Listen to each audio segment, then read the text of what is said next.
आत्ताची सर्वात मोठी बातमी. शेगाव पाथर्डी विधानसभा निवडणूक लढणार पूर्ण ताकदीने. हिंदूज भाई शेख यांची प्रतिक्रिया.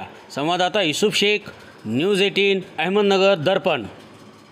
हमारा हो चुका, ख़त्म हो चुका. अब संरक्षण एक सबसे बड़ी अहमियत की बात है. इंसान को, आम इंसान को खुलेआम जीते आना चाहिए. डॉक्टर बाबा साहब अम्बेडकर ने जो संविधान बनाया है, आज़ादी जो दी है हमको, आज़ादी तो 1947 में मिली, लेकिन जो पर्सनल जो आज़ादी है, मुल्क की आज़ादी मिली, लेकिन पर्सनल जो आज़ादी है वो इन लोगों ने दबा के रखी हुई है. जैसा कि जातिवाद यहाँ पे बहुत ज़्यादा फुल में चालू है और इसको प्रोत्साहन देने वाले प्रस्तावित लोग हैं. ज़्यादा मिसाल के तौर पे एक छोटी सी बात बोलूँगा कि मैं 3-4 महीने पहले यहाँ पे एक पुराने दूसरे केस में मैं अंदर था, यहाँ पे शेगांव के जेल में. तो वहाँ पर मैं जेल में लॉकअप में अंदर था, तब मैंने वहाँ पे कुछ नारे सुने. वो नारे के लांडे भगाओ, देश बचाओ, कब्रिस्तान जाओ नहीं तो पाकिस्तान जाओ, ये बोलने वाले जो लोग हैं ये खुलेआम पुलिस स्टेशन के सामने इस तरीके के अल्फाज इस्तेमाल कर रहे थे. लेकिन पुलिस प्रशासन ने उनको कभी दबाने की या खामोश करने की कोशिश नहीं की. क्यों? कि पुलिस प्रशासन के ऊपर भी प्रेशर था. ये जो सत्ताधारी पक्ष आज है और अपोजिशन जो लीडर है, ये भी इनकी साठगांठ है. इनको जातिवाद का माहौल पैदा करके अपना मकसद हासिल करना है. विरोधी पक्ष वाले भी वही काम कर रहे हैं, ये लोग भी वही काम कर रहे हैं. इसके पहले जातिवाद इतने पैमाने पे नहीं था. आज जातिवाद चरम से आगे चले गया और अब एक ही रास्ता बचा हुआ है. अगर जातिवाद को अगर सलोखे में, कंट्रोल में अगर लाना है, तो हम जैसे और जितने लोग हैं जो सेकुलरिज्म पे जो भरोसा रखते हैं, इनको एक जगह पे आके इसके खिलाफ में आवाज़ उठानी पड़ेगी. और ये आवाज़ आज दिन तक रोड पे चल के या किसी उपोषण से बहुत ना के बराबर है. मिसाल के तौर पे हमने देखा, हमारे जो जरांगे साहब हैं, उन्होंने कितने दिन उपोषण किया, लेकिन नतीजा कुछ हासिल नहीं हुआ. तो अगर अपने को अपने मकसद में कामयाबी हासिल करना है, अगर हमको कौम को इंसाफ दिलाना है, निचले तर से लेके वो किसी भी कौम का हो, समाज को, मैं किसी पर्सनल मुस्लिम की बात नहीं कर रहा, मैं मुस्लिम कौम से हूँ, मुझे मुस्लिम कौम से होने का फ़ख्र है. लेकिन इसका मतलब ये नहीं है कि मैं किसी और धर्म से नफरत करता हूँ. मैं सभी धर्म से मोहब्बत करता हूँ और सभी धर्म से मोहब्बत करने के नतीजा ही होता है कि वो सेकुलरिज्म उसका एक बिंब है. अब इन लोगों ने सेकुलरिज्म को खाली नाम को रखा, बाकी ख़त्म कर दिया. तो इसके लिए संवैधानिक पद पे जाना बहुत ज़रूरी है. अपने को अगर अपना हक मिलाना है तो उस हक मिलने के लिए हक मांगने से नहीं मिलेगा, उसको छीनना भी पड़ेगा. इसके लिए मैं आपको बोलता हूँ, मैं हमेशा बोलता हूँ कि हमारे 1400 साल पहले प्रेषित पैगंबर के जो अनुयायी थे, हज़रत उमर रज़ी अल्लाह तआला अन्हु, इन्होंने 1400 साल पहले कहा था, उनके अल्फाज है, जालिम को बख्श देना मजलूम के ऊपर जुल्म करने के बराबर है. जालिम यानी जो जुल्म करता वो, मजलूम यानी जिस पे जुल्म होता वो. और उसको बर्दाश्त अगर हम करते हैं तो हम भी जालिमों में शुमार होते हैं. अगर ऊपर वाले ने, भगवान ने, अल्लाह ने, गॉड ने अगर हमें उतनी कैपेसिटी दी कि हम जुल्म को रोक सकते, तो हमने रोकना चाहिए. हमारा उससे क्या लेना देना समाज से.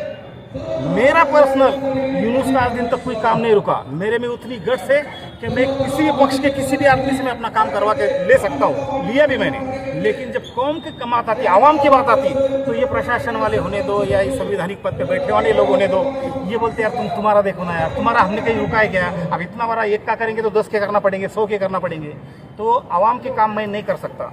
तो आवाम के काम मैं क्या, जो भी सेकुलरिज्म का विचार रखता है, उस आदमी को अगर अपना मकसद में सेकुलरिज्म में कायम रहना है और अपने आवाम के कौम के काम करना है, तो उसको संवैधानिक पद पे जाना पड़ेगा.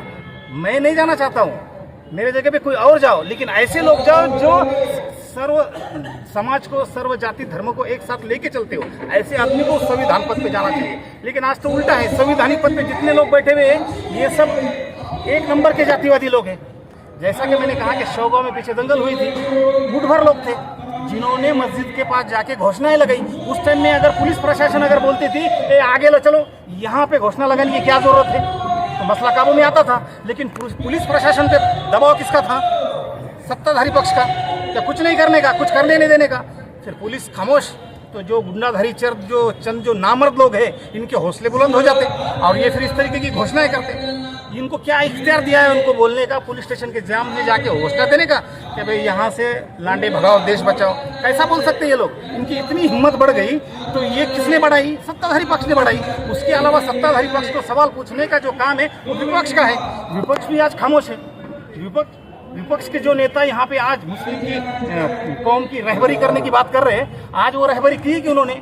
मैंने खुद ने फ़ोन किया था जिस टाइम में यहाँ पे दंगल हुई थी, उस टाइम में मैंने प्रताप ढाकने को फ़ोन किया था, मैंने राजड़े को फ़ोन किया था, मैडम को। उसके बाद में मैंने शेखर खुले को फ़ोन किया था कि भाई तुम क्या कर रहे, ये ऐसा हालात हो रहे। तो पहली बात तो फ़ोन ही नहीं उठाते, पीए के पास फ़ोन देते, पीए बोलते कि वो इधर है उधर है, मिलने के बाद में बात करा देंगे। एक भी बंदे ने हमसे इस मौजू के ऊपर बात नहीं की। तो हालात ऐसे पैदा हो गए कि मजबूरन एक बार आना पड़ा रिंगन में। देखेंगे आखिर अगर कौम इस बात को एक्सेप्ट करती है, साथ देती है, तो आगे नतीजे सामने आएंगे। अगर कौम नहीं देती है, कोशिश तो करेंगे। मैंने बोलते रहेगा कि डॉक्टर बाबा साहब अम्बेडकर के अल्फाज है। उसके बाद में पहले मैंने बोला कि 1400 साल पहले हजरत उमर रज़ियल्लाहु अन्हु ने कहा कि जालिम को बख्श देना मजलूम के ऊपर जुल्म करने के बराबर है। उसका जो मकसद है, मकसद जो है, वही मकसद हमारे जो महापुरुषों ने निचोड़ के शब्द आगे पीछे है, लेकिन उनका भी मकसद वही है। जैसा कि डॉक्टर बाबा साहब आंबेडकर ने कहा, अन्याय सहन करून शंड बनून राहण्यापेक्षा अन्यायाचा प्रतिकार करून गुंड बनल्याला परवडलं। चिढ़ के कहा उन्होंने कि गुंड लोग तुमको बोलते होंगे तो बोलने दो, लेकिन अन्याय के खिलाफ लड़ो। फिर कोई भी करो, अन्याय का खात्मा करने के लिए हथियार भी उठाओ, लेकिन अन्याय के खिलाफ, जुल्म के खिलाफ, अन्याय करने के लिए नहीं। हम हथियार उठाएंगे अन्याय के खिलाफ नहीं, अन्याय के खिलाफ, अन्याय के करने के लिए नहीं। जो लोग अन्याय करते, हथियार में तलवार, रिवॉल्वर, चाकू ये नहीं आते, हथियार कानून के भी आते। कानून का हथियार उनके खिलाफ इस्तेमाल करने का हम लोग पे प्रेशर आता। जब हम इस्तेमाल करने का वक्त आता, हम लोग के ऊपर प्रेशर रहते, आवाम के ऊपर, हमारे माँ बाप के ऊपर, भाई बहनों के ऊपर अलग अलग केसों में तड़प रहेंगे। किधर से प्रेशर लाएंगे? प्रेशर ला के इंसान खामोश बैठता। लेकिन हर इंसान को एक ना एक बार मरना है, जाना है, तो उसने ये सोचना चाहिए कि इनके प्रेशर में आने से बेहतर ऊपर वाले के प्रेशर में आना चाहिए। उसने हमको जिस मकसद से दुनिया में भेजा, वो मकसद पूरा हो रहा कि नहीं हो रहा? तो हजरत उमर को लेकर हजरत डॉक्टर बाबा साहब अम्बेडकर ने भी वही कहा, मकसद क्या हो रहा? अन्याय के खिलाफ लड़ो। कौन बोल रहा? हमारे हजरत उमर ने भी कहा अन्याय के, जुल्म के खिलाफ लड़ो, जुल्म के खिलाफ। और डॉक्टर बाबा साहब अम्बेडकर ने भी कहा कि जुल्म के खिलाफ लड़ो, नहीं तो तुम शंड हो अगर नहीं लड़ते हो तो। अब उसके बाद में हमारे लोगों को तो हमने महापुरुषों को अपने अपने जाति में तकसीम कर दिया।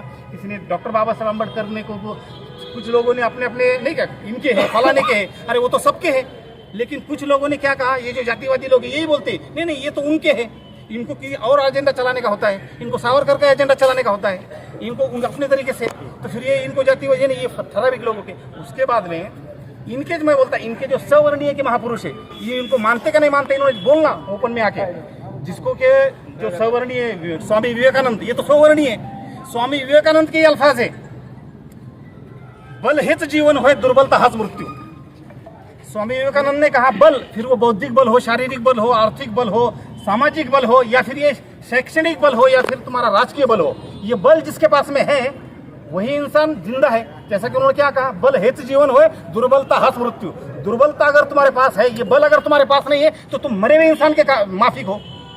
मरे हुए इंसान में तुम्हारे में कोई फर्क नहीं है। तो हमारे अंदर, हम अगर जिंदा है, हम यानी मैं खाली मुसलमान की पूर्ति बात नहीं कर रहा, मैं जितने भी सेकुलरिज्म को मानने वाली कौम है, वो दलित रंदो, मुजस्सी रंदो, मुस्लिम रंदो, या ओबीसी समाज रंदो, जो भी है, या सवर्णीय में भी क्यों ना है, सवर्णीय में भी कुछ लोग हैं कि जो लोग इंसाफ चाहते हैं और सेकुलरिज्म चाहते हैं। लेकिन चंद लोग ऐसे हैं, जैसा कि चंद लोग ये ऐसा घान करके रखते हैं कि खराब अगर दूध को करना है तो थोड़ा सा नींबू डाल दो या नमक डाल दो तो पूरा दूध खराब हो जाता। तो ये थोड़े से लोगों ने पूरा माहौल खराब करके रखा हुआ है। इनके खिलाफ आवाज़ उठाने के लिए हमने ये सोचा कि एक कदम बढ़ा देते, देखते फॉर्म करके, फॉर्म भर के अगर आवाम ने साथ दी तो आगे बढ़ेंगे। अभी मैंने हमारे इसमें ममता लॉन्स में प्रोग्राम रखा था, वहाँ पे हमारे तकरीबन मेरे हिसाब से अभी मैंने गिनती तो नहीं किया, लेकिन पाथरडी और शोभा में से कम 100 4 व्हीलर लोग ने अपने अपने खर्चे से लेके आए और वहाँ पे उन्होंने सुनी। मैंने उनको कहा कि भाई तुम बोलते तो मैं फॉर्म भरता, तुम्हारी इजाज़त है? सबने कहा बिल्कुल। मैंने कहा यही मीटिंग पर हम दोबारा जब फॉर्म विड्रॉ करने का वक्त आएगा, उसके एक दिन पहले हम लोग फिर यहाँ से एक मीटिंग करेंगे और फिर मैं जनता से, अपने कौम से, समाज से, सब बिछड़े हुए समाज से फिर सवाल करूंगा कि क्या बोलते हो, रखूं फॉर्म क्या करूं विड्रॉ? अगर समाज ने उस टाइम में सब पिछड़े वर्गों ने, जितने भी मेरे दोस्त चाहने वाले, सिक्योरिटी पे भरोसा करने वाले, सबने अगर मेरे को कहा कि नहीं बिल्कुल डन रखो फॉर्म, तो फिर हम फॉर्म रखेंगे और लड़ेंगे और जीतने के लिए लड़ेंगे। किसी के प्रेशर में हम लोग नहीं आएंगे, क्योंकि हमारे ऊपर प्रेशर खाली उसका है, ऊपर वाले का। हम खाली अल्लाह भगवान गॉड को मानते, बाकी किसी का प्रेशर नहीं रखते। अगर प्रेशर रखे होते तो आज नहीं होते। तो आखिरी वहाँ पर ही करके हम लोग कर देंगे। विधानसभा निवडणूक आपने फॉर्म जो भरा है, तो आप विधानसभा मतदार के अंदर क्या विकास करना चाहते हैं? क्या विकास हुआ नहीं, इसके ऊपर क्या प्रतिक्रिया है? जी, विकास तो मतदार संघ का कहा हुआ, विकास इन लोगों का हुआ जिनके पास इनके बैक हिस्ट्री